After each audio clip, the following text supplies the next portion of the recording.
Okay, chapter 8 of the book, Theologico-Political Treatise by Baruch Spinoza, and the chapter is on the authorship of the Pentateuch. Now, the Pentateuch are like, I think, the first 5 books of the Old Testament, the books that are always thought to have been written by Moses. And of course, he also talks about the other books. Of course, even in the title, it says, and the other historical books of the Old Testament. Now, he starts with the Pentateuch, and the Pentateuch is always assumed to have been written by Moses, and he says he doesn't think so, and he goes ahead to illustrate, using the Bible itself, why it's almost impossible that the Pentateuch, the 5 books, Genesis, Exodus, those books up to the book of Moses, and in fact, no, not Moses, Joshua, even the book of Joshua, he argues, was not written by Joshua.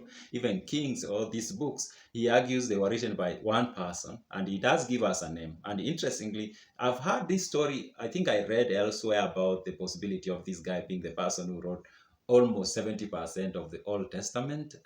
He also has a book by his own name in the Old Testament, and he gives his reason why he thinks it's this one guy who wrote these books.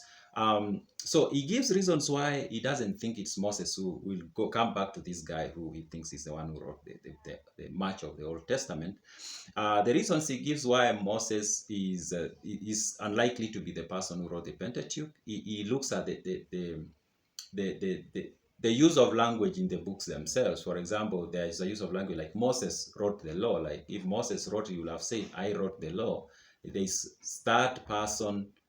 Is it that person singular? A lot of that used. There is no first person. There is one first person in some parts of the book, and he does explain what is happening there, but I'll come to that later.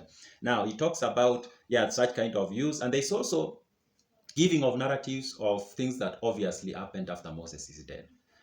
There's a talk of Moses, the death and burial of Moses, 30 days of mourning of the Hebrews, and all these. There is also the talk, there was never a prophet in Israel like unto Moses, blah, blah, blah. Like there are these sentences that either talk about Moses in the third person, as I've said, but there are also these verses that talk about Moses after he's dead, and it was supposed to be him who wrote these books. Then how does he write about his own death and his burial and mourning that happens after he's dead, while he's the one writing the book? It doesn't make sense. He says that alone tells us that there is somebody else who wrote the book, and not Moses. He also talks of the use of names of places in these books, the 5 books. Some of the names used were not given to those places until long after Moses was dead. So if Moses wrote this book while he was alive, there is no way he would have used those names. He would have used different names. Of course, there's an argument that can be made that maybe later on there's somebody who edited it. And he says that, in fact, not in this chapter, but it does tell us that when we read the Bible, we should be asking ourselves those questions. Who handled these books? Because possible they received copies and then they changed some things. How are we to know that they didn't change some things? So, but anyways, he says if we assume the Pentateuch is original, the way Moses wrote it, then names of places become problematic. There's no way we would have known how these places will later be called.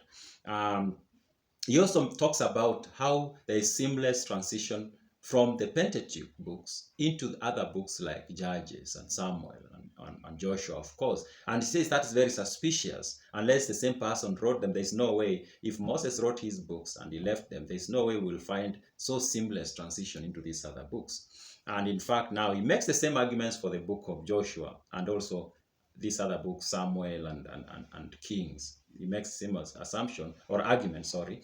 And in fact, he tells us the person who wrote the Pentateuch is the same person who wrote the book of Joshua. It's the same person who wrote the books of Kings, the books of Judges and Samuel is the same individual. But Moses, I'll come to that person.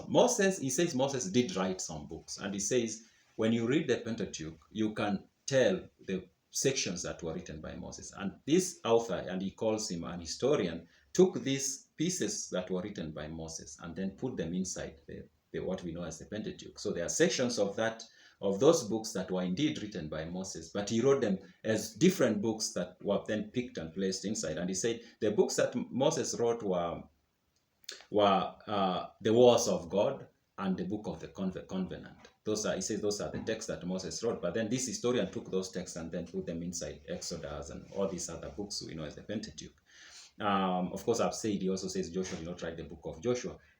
if you read the Baruch Spinoza's book, he really goes into detail. I don't have enough time to illustrate how he does in his book, and of course I can't do a good job at it as the way he does it. You need to read the book by yourself and to see how he explains this phenomena in the Bible. Now, coming to the person who wrote the Pentateuch, book of Joshua, King, Samuel, and these other books, he tells us that the person is Ezra.